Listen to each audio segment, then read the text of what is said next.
Sizilwe sibili mnumzana Dube uxoxa indaba yonke nje about isimo saseZimbabwe. Bakhulumile kuhle sibili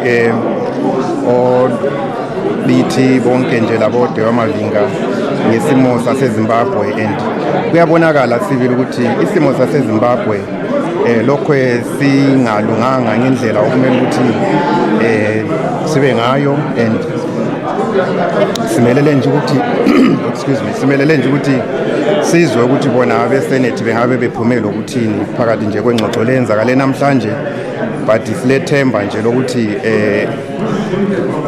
sona isiqondiso esizayenziwa eAmerica sibe leso esimelele ukuthi siza benefita kakhulu izizalwane zaseZimbabwe. Kodwa ungathini ngezokuthiwa-ke sokumele kwethulwe kwesulwe izitsheso zenotho lezi ezafakela umgabi labanye bantu? Singadana kakhulu ngoba liyabona ukuthi uMnangagwa ngumuntu oqalise ukuba ngumongameli nje kakabili amalanga amangaki, uyabona Dube.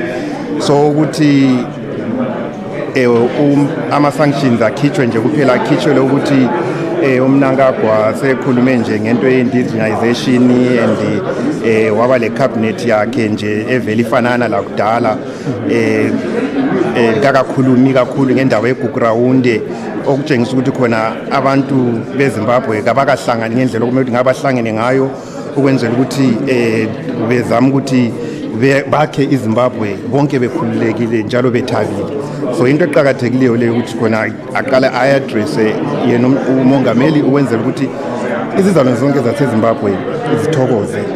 So yes, sizwile futhi omnumzana uTendai Mbiti lo mnumzana uDube Mavinga bekhuluma nge-diaspora vote. Unethemba lokuthi lizavota yini ngamafutshane? Angithembi ukuthi khona ngesikhathi lesesifitshane ngoba ama-elections avele akhona lapha next year in a few months, uyabona Dube.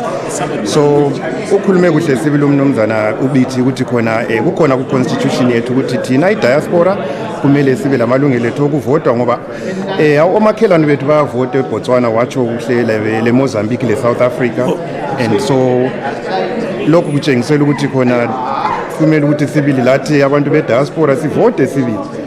But kasiboni ukuthi umongameli uMnangagwa le government yakhe le entsha ukuthi bengakwanisa ukuthi besisenze ukuthi sivote.